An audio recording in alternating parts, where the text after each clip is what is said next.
So, you know what they say, never bring a gun to a knife fight. Or is it knife to a gun fight? Something like that. So,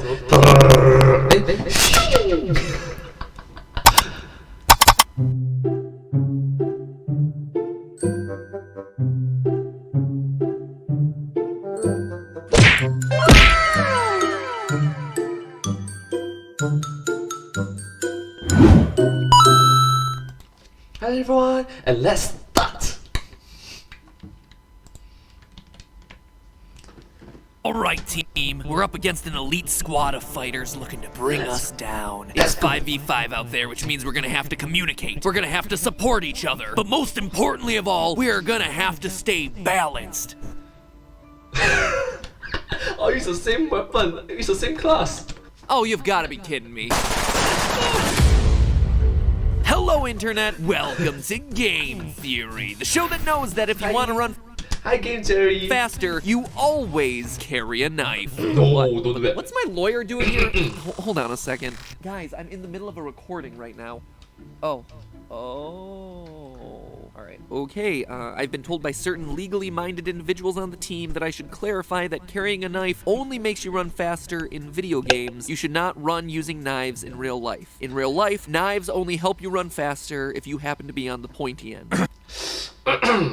What? What now? Yeah, Sure, I was getting to that, thank you. I've also been reminded to tell you that this episode was sponsored by My.Games, who've just released their new title, Warface Breakout, a tactical first-person shooter that should immediately be familiar to anyone who's ever played Counter-Strike or Call of Duty's Search and Destroy mode. The addictive formula of fast-paced 5v5 matches with one team trying to plant a bomb and the other team defending against it. It's like the video game equivalent of TikTok. You have a bad round? Don't worry, there's a new one starting fresh in less than a minute, which keeps That's fast. You wanted to play just one more round for hours. And with PC exclusive games like CSGO and Riot's Valorant being some of the hottest shooters in the world of gaming right now, it's actually really nice that Warface Breakout is aiming to bring that same kind of fast-paced, easy to pick up and play team-based FPS action to console players on the Fast-paced, sorry.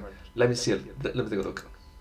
Fast-paced, easy to pick up and play, team-based, first-player shooter, action console game. Players on the Xbox One and PS4 for the low price of $19.99 no less. PS5 is out. I earned cash for reading that line, and speaking of cash, you earn cash each round, which I really like the wow. Let me try.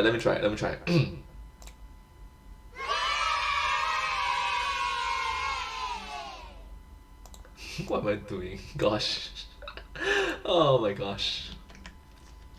you can then use to buy better guns and gadgets. No respawns allowed, which, if you're like me, means that you spend most of the 2-minute round spectating your more skilled teammates thinking, how the heck did they make that shot? Actually, you know what? No. Here's gamer cred Matt Pat stepping in saying, during the playtest, I was actually my team's MVP. You see, that's me, right there, in the front. I know it doesn't look like a gamer tag that I Portable Drama 5. Shoot, die, would shoot. actually have, but it was an anonymous playtest and it was all randomly generated, okay? So, you know what? That right there proves Portable Wound 0, Star 7 26, Vital Neptune 3.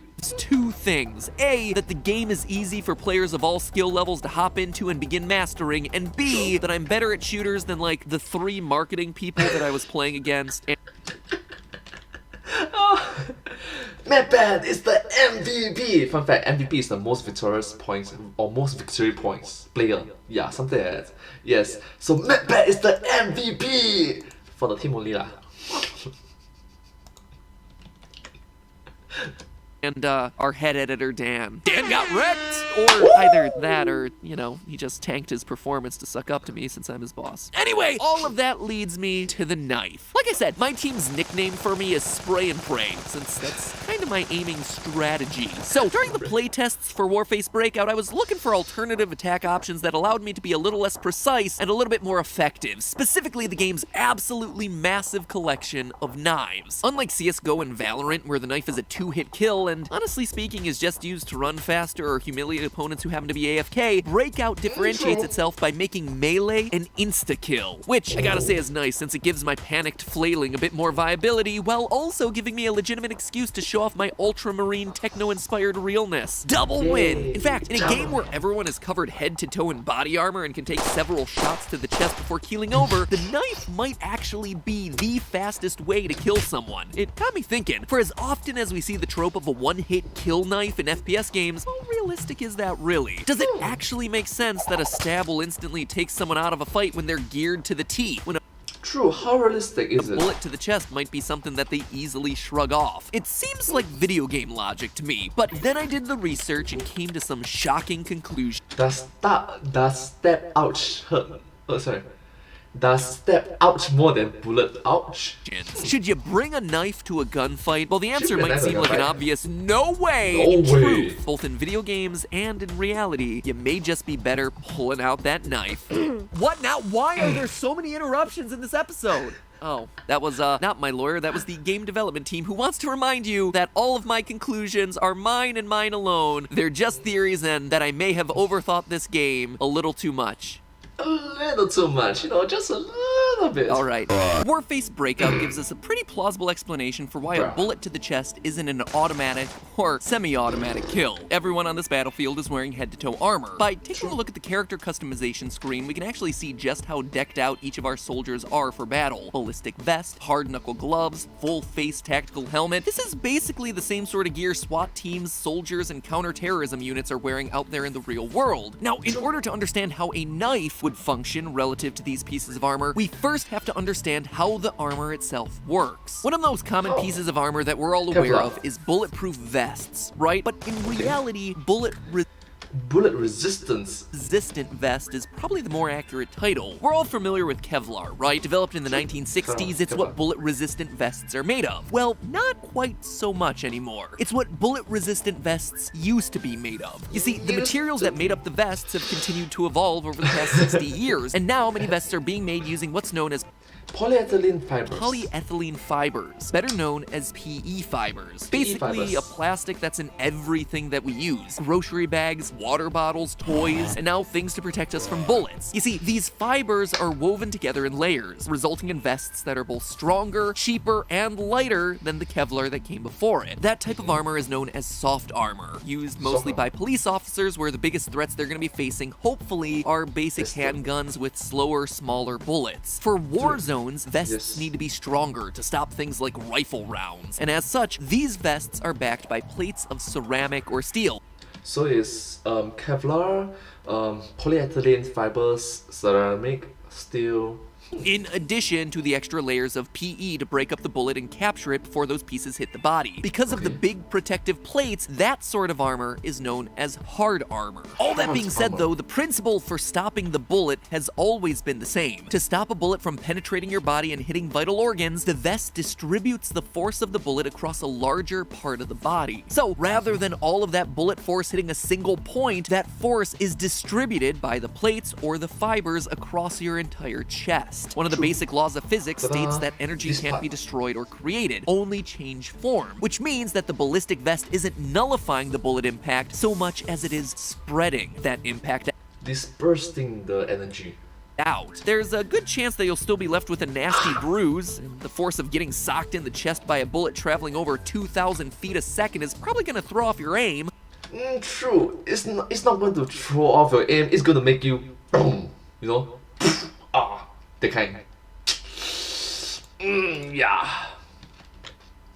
Something that a lot of FPSs represent by causing your character to flinch or have to rescope after taking the damage. So the question we need to solve is whether the soldiers in Breakout are wearing hard or soft armor. Well, to know for sure, we have to look carefully at the animations that we see happening while they're being shot. In this footage, we see that my VHS-2 rifle here is drawing blood as I make direct hits to the enemy's chest plate. And in this other footage, we see smaller guns like pistols doing the exact same thing, making direct contact to the center of the body armor and it penetrating enough to draw without blood. As such, it seems safe to say that the armor being worn by the Breakout soldiers is soft armor. Good for slowing pistol ammo, but not backed by any sort of heavy steel or ceramic plates that would resist the sort of heavier duty ammunitions. All personal armor works this way, helmets included. The helmets that we see in Warface Breakout have a design that seems similar to the real-world Gentex Corporation's Special Operations Forces Personal Equipment Advanced Requirements family of tactical headborne systems. What? That's a very long name. That is a mouthful. Luckily, they abbreviate it to Spear Fifths, which is slightly less of a mouthful. I just don't get it. Why do... Spear.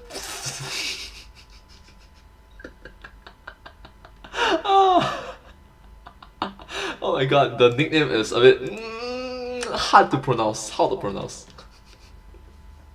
Every piece of military hardware have to come with like a super long acronym. Real-world helmets that actually cover your... I'm sorry, what did you say? Pew pew. Helmets that... Spear Fifths, which is slightly less of a mouthful. I just don't get it. Why does every piece of military hardware have to come with like... Procure enemy whereabouts precisely to eliminate wholly. A super long acronym. Real-world helmets that actually cover your entire face, like we commonly see in FPS games like this, aren't actually all that common. But Special Forces helmets do support visor and mask attachments that seem similar to what we see in-game. The way that helmets protect you isn't just by putting a hard surface between you and the incoming bullet and shrapnel, but by actually cushioning the blow. Military helmets are basically advanced forms of bicycle helmets. They're filled with foam and elastic polymers that make it so that when your helmet gets hit by something, you don't just have a hard helmet smacking you in the face. Even still, a helmet that saves your life probably won't protect you against all impacts. For instance, well, it's a good improvement. It's a good improvement from back in World War II, World War I, those days, in which it's just one helmet metal, you know. U.S. Marine Corporal Daniel M. Greenwald had his life saved by his helmet. He was shot in the head by a sniper and was instantly knocked unconscious by the impact. He woke up sometime later with blood running down his face. Luckily, he survived to tell the tale. Still, it's an interesting thing to talk about in the context of FPS games that have short rounds. Often, the goal is framed as trying to kill the enemy, or at least that's what we as players imagine. Boom, headshot and all that, but in reality, that one-hit kill may not be a kill at all. You may simply be knocking them unconscious for several minutes, which, let's face it, is equally effective at taking them out for the duration of the round. Anyway, all of this is to say that armor does a pretty darn good job of stopping bullets from being fatal, but it doesn't really explain why a knife would be more effective. After all, if a Kevlar or PE vest can stop a bullet traveling at over 2,000 feet a second, surely it should be able to stop a knife too, right? Well, not really. If our Breakout soldiers were wearing hard armor with its ceramic or steel plates, well, maybe. Then it'd be a different story. But remember, we established earlier that they're wearing soft armor. And while the general word armor might bring to mind knights, remember, bullet-resistant vests are made of fibers. Fibers woven together to cause bullets to flatten out. These bullets aren't able to penetrate the tightly woven synthetic fiber layer because it's being dispersed, spread out, that make up a bullet-resistant vest. The bullets are too wide. They get caught up in the fibers. But with a sharp enough knife, it actually is possible to stab directly through that bulletproof vest. Again, because they're fibers woven together. The knife is able to weave its way through the inner crossing of those fibers. Oh, it's able to weave into the inner crossing of the fibers. That's true. In short, it is fairly common to have yourself a bullet-resistant vest that isn't stab-resistant. This is actually similar to how armor-piercing rounds work. Armor-piercing rounds are specifically designed to not deform when they hit the armor. They're built with a dense metal tip that allows them to maintain their shape in order to penetrate through the fibers, similar to the way a knife attacks. And all of this is without even mentioning the vulnerable areas that exist in even the hardest of these sorts of armors. Like I said, these aren't full body suits of armor like knights wore. These are vests. They protect the front and the back, but they leave your neck, arms, and sides largely vulnerable. It's actually why SWAT team members and soldiers who are issued body armor are taught to face front, so that it hits. When it hits, if it hits, it will hit the armor and it will not hit the sides in which there's no armor. their body forward against the assailant so that the protective chest armor will resist the attack. Normally, the advice in these sorts of situations would be to turn your body to present the smallest profile to hit possible, but when fighting with body armor, you want to maximize the potential of any blows landing where you're most protected. That being said, not all knife attacks are the same. Swinging and slashing like you see in CSGO, not effective. The fibers can handle those sorts of attacks just fine. They're woven to block against those sorts of blows. It's stabbing motions that allow the tip of the knife to work its way through those woven fibers. And one look at some of the knife animations in Warface Breakout show us that they got it at least partially right. The melee animations for some of these knives definitely look more stabby than slashy. It might... It's more stabby than slashy. That is absolutely correct. You know, no sure if you know, right? If you hold a knife over here, it's different from if you hold a knife over here. Different usage. Bam, bam, bam, and sha, sha, sha. Just be a small detail, but it definitely Quite a special effect though. makes the one-hit melee kills that you see in Warface Breakout actually more scientifically plausible. But we can actually take it one step further. The game offers us a huge range of knife options that, while all offering the one-hit kill option, aren't actually created equally when it comes to armor-piercing abilities. So, if you wanted to attack using the most accurate weapon in the roster, what do you choose? Well, one of those knives was, wouldn't you know it, originally designed with armor-piercing in mind. The Tanto. The Tanto is a real-world modern military knife named after the Japanese short sword used by samurai during the Heian period. Fun fact, samurai sword and a Tanto. Ching! In the Just a backup, just a backup. same way that some bullets are designed with hard armor-piercing tips, the Tanto knife is specifically designed to have a strong metal tip so it too can absorb the impact from repeated stabbings into a tough material that might cause other knives to break. The Jag Commando, which is basically 3 knives spiraled together into one death spike, another great option here. On the other hand, one knife that you might want to leave at home is a favorite of fans of this genre, the Karambit. Curved like a claw, these knives look really cool and often have some of the coolest skins in these sorts of games. Well, it's more towards a slashy part of a weapon than a stabby part of a weapon. But these knives are designed to be used with a slashing or hooking motion and not the stabbing motion that would be most effective for piercing armor. Or, you know... Not for piercing armor. Alright, hooking can be hooked onto other parts of it in which not protected by the armor, but it's specifically for the armor itself. Alright, in this particular case study. Who cares? Bring it if you like. Even though these knives are used very differently in real life, they're all the same in-game for balance reasons, and the only differences are cosmetic. So, you know what? Show off that epic Karambit skin if you like, but if you want to have the most realistic knife, well, now you know. Jag Commando, Tanto. But if that wasn't crazy enough, we can actually take it one final step. Sure, knives may be able to exploit weaknesses in ballistics armor, and we may have just identified the best knives of the bunch to bring, but you know what beats them all? Grandma's knitting needle. No joke. This whole time we've been talking about bullet resistance versus stab resistance, but there's one thing I haven't mentioned yet: spike resistance. Yeah, it is another level of threat, and even bullet resistant, stab resistant armor might not be spike resistant. Remember, we're dealing with woven plastic fabrics here, which can stop a wide bullet and may sometimes be able to stop a thin-edged blade, but what if you have a thin needle? Spikes, like knitting needles, nails, even screwdrivers are able to slide their way through the tiny spaces between the threads of the fabric, effectively nullifying the protection that the fabric is trying to deliver. Spike protection armors require hardened synthetic fiber that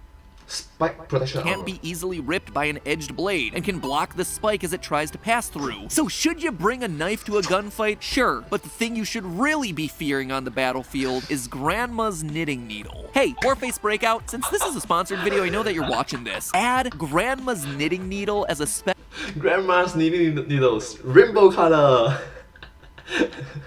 and comes with rainbow color.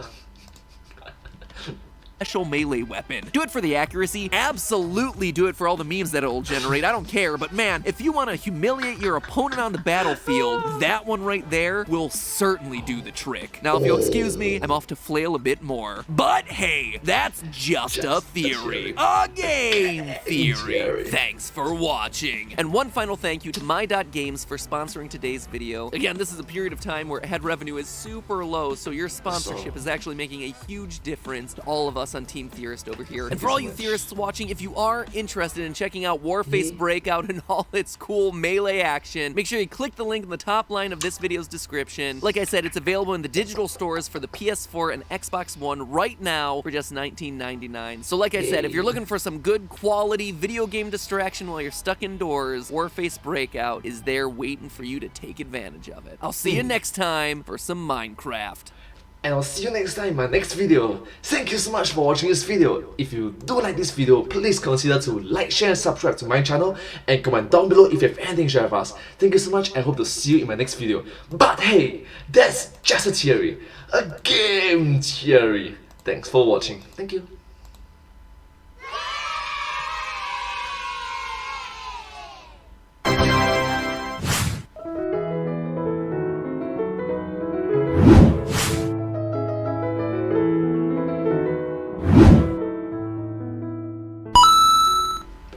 Thank you so much for watching this video. This video came out from my YouTube channel, The Game Theorists, back in the year 2020, which is last year. I sincerely appreciate it if you would show support for them, because for me, I'm a huge fan of their work. So yeah, just a huge fan of their work. And I'll see you next time in my next video. Bye!